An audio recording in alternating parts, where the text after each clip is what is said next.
Is there icicles hanging from my nose? Because it's cold. Yeah, I'm cold. I thought I overdressed, and I'm cold. I did not overdress.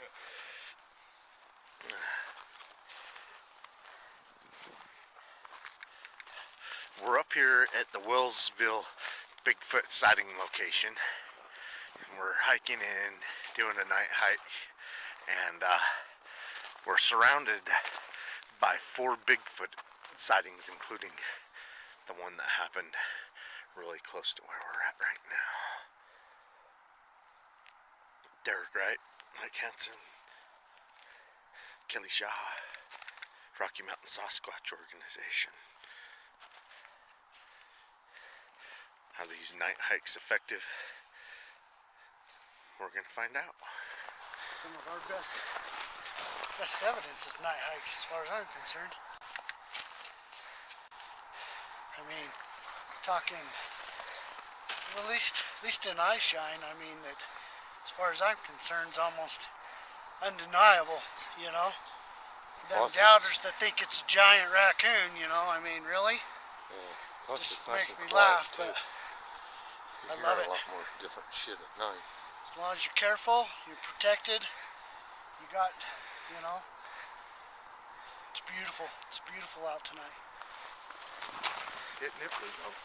It is. I should kick you out of Boy Scouts. There's only a 3-hour tour. A 3-hour tour.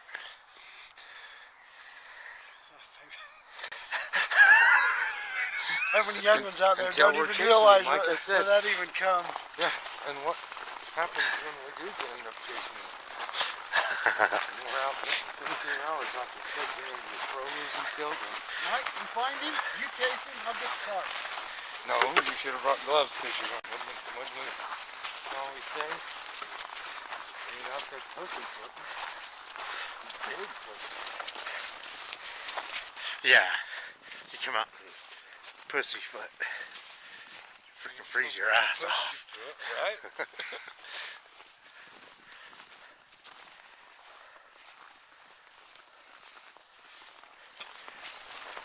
You point him out, I'll grab a hold of him. Well, first things first, we find ourselves a trackway. That's a game changer.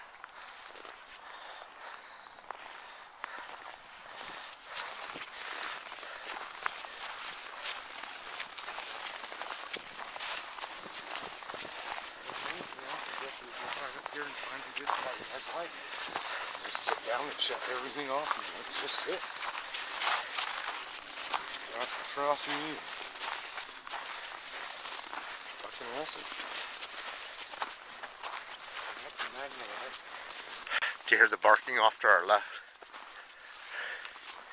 Heard something off into the distance. Sounded like a barking dog though. Wonder if the camera got it. Deer track. Yep. Almost look like elk. Too small. Deer tracks. The deer? Yeah. Oh yeah. Got you directly on it. There you go. That's why I got a good image. You can see the hoof right in there.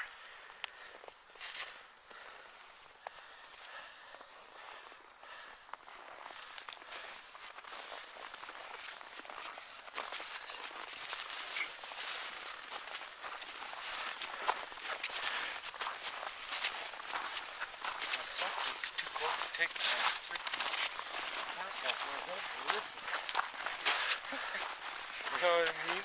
Yeah, I haven't put mine on just so I can hear. That's probably why I'm the only one that heard that barking off to the left. Shit. Yeah. Heard a knock. It's cold. Let's see.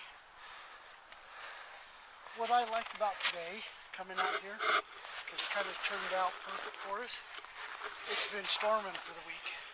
It's been cold, Raining every night. snowing, rain. Yeah, raining. I mean, at least snowing here. Raining at our houses. Enough to bed things down and keep them down as long as possible. Yeah. So if a Bigfoot was up here when all this started, he may have bedded down, or she, or whatever. The family. If he had a good spot.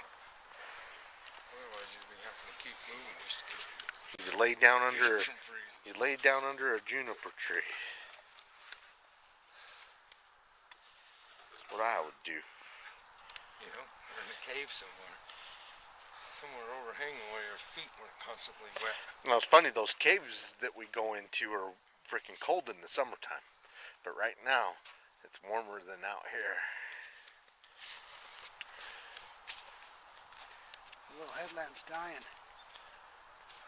Well, I'm just used to this, I guess.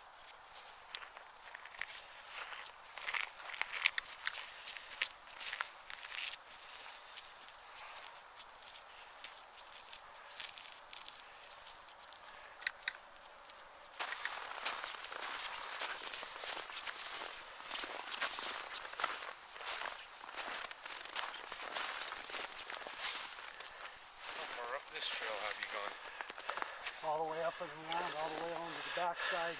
We've been on top of this, on top of the mountain. Yep. The mountain on the right, the mountain on the left is taller. We haven't been on top of that one yet. And the mountain in front of us. When you overlook it, what do you see over on that side? Wellsville, Cache Valley. Depends on the clarity of the air, which isn't very good over there. Is it Hiram? Hiram, yeah.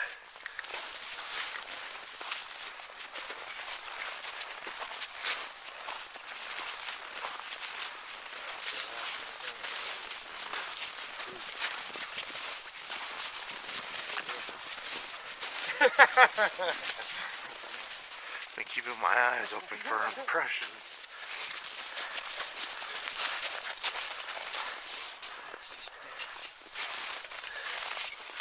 Walking up the path.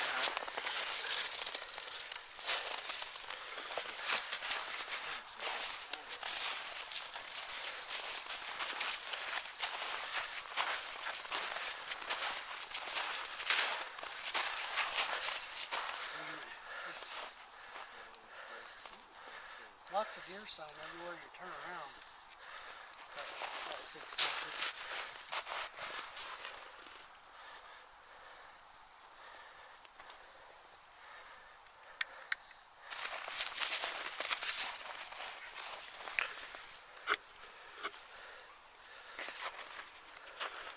Hands cold. Did you guys hear that bark? I heard something. Sounded like a fox or something barking off to our left. I'm gonna shut your lights off and we'll be sitting here for a second. Alright. Unless you guys know where We can sit here for a second. We just heard vocalizations. I'm sure it was a fox, but you never know.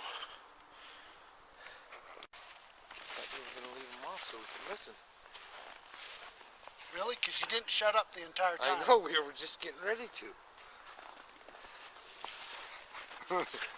Thought you were gonna go off on you and Bart's Dill where that thing come up to you out near Hannah and Tabioni and stuff. So I was getting excited to film a Bigfoot sighting report. So my family, it was actually just after my family Christmas party. Had my niece and her husband come by, and I had played them that audio. That's what got us talking about. Squatching, because I played that audio from when we moved the game cams, because I really liked that. But he got talking about going up to, I believe it was called James Creek, out in Wyoming. He says it's out in the middle of nowhere. It's like 100 miles of dirt road, and just, I mean, probably halfway in, probably 30, 40 miles back in on this dirt road. And him and his brother, whose family, have gone back in there fishing all the time. They go back in there for family parties and stuff. I guess they got some property or something back down in there. And they stop at this killer fishing hole all the time. And he said they was just down there. It was just about dusk. He's like, he only had a couple more casts in him, you know, and pretty much ready to go. He says he flipped this thing out, out there just hitting. Start reeling that sucker in, and he said something on the cross side of the actual river, or the creek that they were fishing. He said he never imitated what the sound was, but he said it was the most god-awful thing he had ever freaking heard. And what really caught him after it had happened, and I mean, he's sitting there with his wife, my niece, decided, I mean, he just looked at her, and they both just, I mean, lifelong hunters, man, both of them, and never heard anything like it. But what really got them is that something responded to him. Something that he said was probably about another mile out, and they started talking, started responding back and forth to each other. He said he just looked at them? He just looked at Crystal and said, "It's time to get the hell out of here." He says, "I have no idea what that is." So it wasn't talking to them. He said, but he said it was not even 30 feet, and it was right in the middle of a bunch of, he said it was probably just real big, thick willows. And the first thing that came to mind was your nephew's sighting that was down in the willows. He had just walked down to that creek in the willows, and that thing stood up on the opposite side of the creek, standing broadside, dang, hanging out. You know, I mean... It was listening to them having a good time. Listening to them have a good time. He's out there fishing. It was probably just sitting there watching him fish, and just as what we talk about all the time, man. They're observers. Yeah. They're just checking things out. They might leave a fish. It kind of makes me wonder why it would have actually made a vocalization, though. You know, I mean, if it's observing, but you know, again, just probably because of the fact that it was getting dusk. It was getting dark, so, you know, they're a little bit more, what's the word I'm looking for? You know, I mean, their guard drops a little bit more because they're at dark. Every time I've heard them vocalize, they wait until you're like talking amongst yourselves or something, and they know that that's what you're concentrating on is the sound of your buddy's voice, what he's saying. And that's when they vocalize or do their wood knock, and then you're like, everybody's like, you hear that? And some of the group, yeah, I think, and the rest of the group is like, no, because they were concentrating on the conversation. So he said it was deep and loud enough that it just rattled him to the bone. Both of them. He says it scared the crap out of him. Never heard anything like it ever. It was old man Johnson, get out of my street. I would have to say, man, I've played that audio from that video, from our game cam, to everybody I know, and there's not one person that has any idea what it is. I think it's a couple of elks fighting. I think it's old man Johnson telling you to get out of his field. If it's elks fighting, I'm sorry, man, elk don't growl. And you listen to the last part of that, and it's a distinct growl. Oh, I thought I was hearing grunting. No, it is a distinct And I know elks will sometimes, after they've been fighting, they'll make that noise, getting their breath back and trying to, like, make their buddy think, I'm bad. Have you listened to the words and noises you used to make when you used to fight? If you had that on record, no. It sounded like you were growling, grunting, farting, biting, farting. You know what I mean? Imagine that if you had great big old swords. You'd be making some sounds. Excuse me.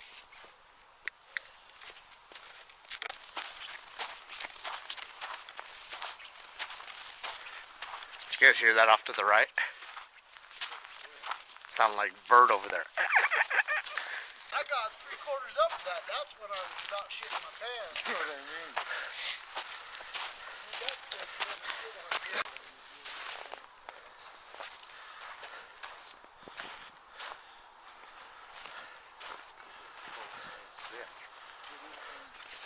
It's a cold night. I hear Bigfoot likes the cold. Because he's a hairy bugger. He follows the snow line just like the elk do.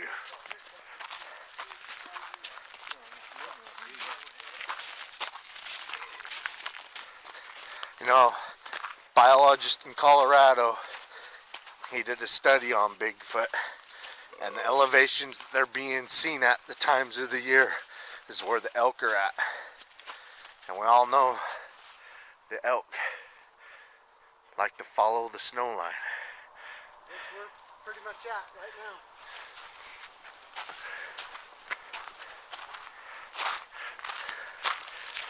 You know, maybe they're eating the elk, or they just like the same conditions as the elk.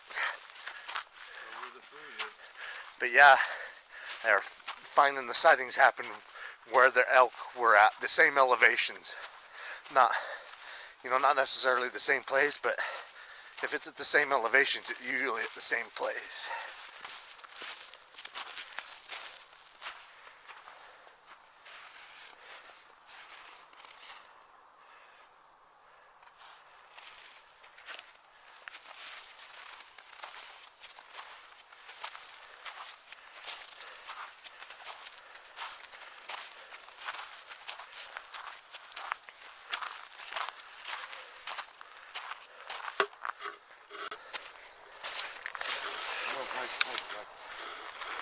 Picture of this cougar right up them tracks.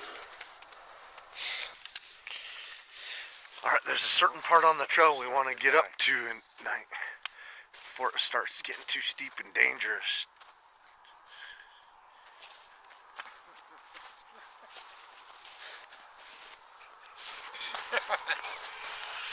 Go, let's do this. Sorry. It's night time. Too steep and dangerous.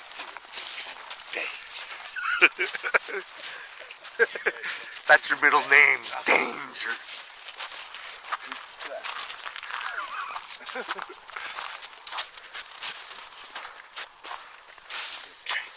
What I'm looking for is this track.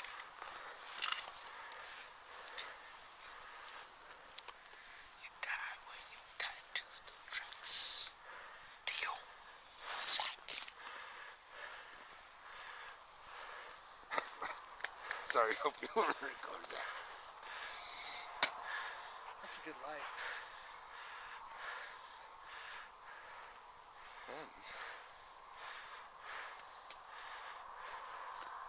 Yeah, you get clear up on top of this, Mike. It'll come up here, and then it rounds back around and goes up the top of it, and then it goes that way, straight east. On this road you can drive? You can't get a car back here, it's fish and game.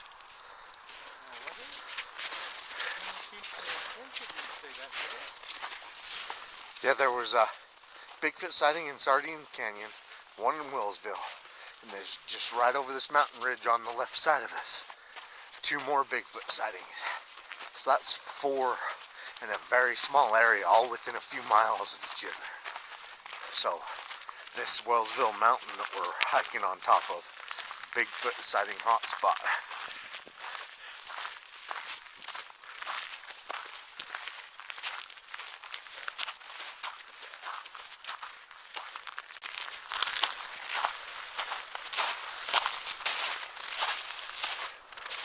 Oh, I heard something walking around on the left side of us.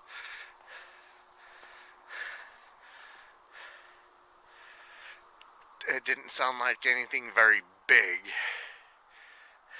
Something really light of foot.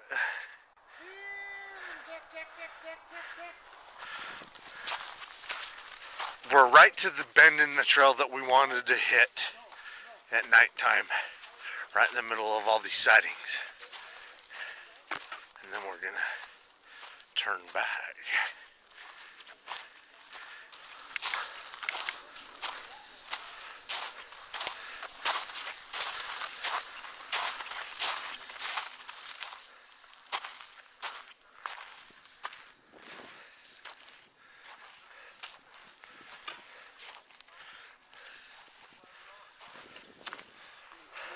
Sides. It's nice and hot. We used it to stay dry. Oh yeah. You know? So we should just stay away. This is the point that we wanted to turn back on our night investigation.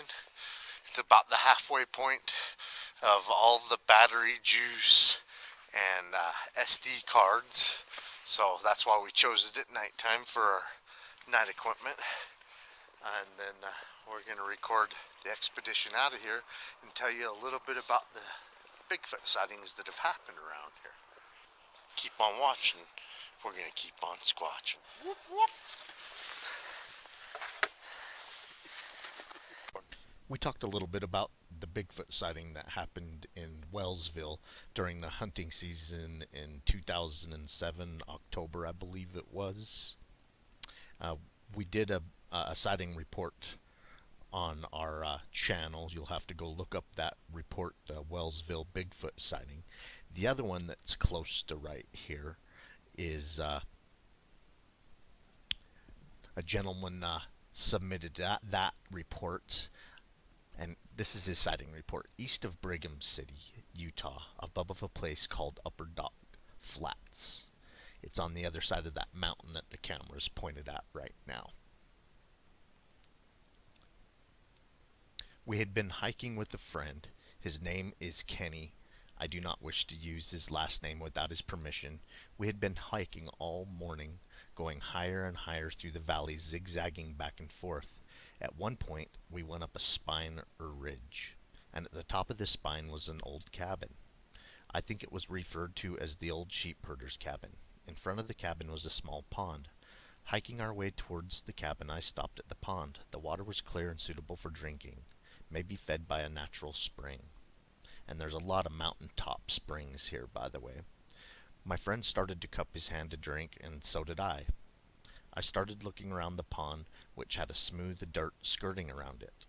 I then asked Kenny if he noticed anything wrong with the pond, and he said no. I said, "Look where you know. You left tracks," I said. "Do you see any other tracks around the pond?" At such a location there should be tracks everywhere, but there wasn't. Not even bird tracks. We also noticed that there were no sounds, birds, squirrels, or anything like that. Kenny was starting to get nervous at my findings. Although he was a friend, he didn't have the outdoor curiosity that I did. We were up there hunting for grouse. After about 15 minutes, we decided to start heading back. About halfway down the spine we had hiked up, Kenny heard grouse or sage hens in some pines and trees on the opposite side from where we were.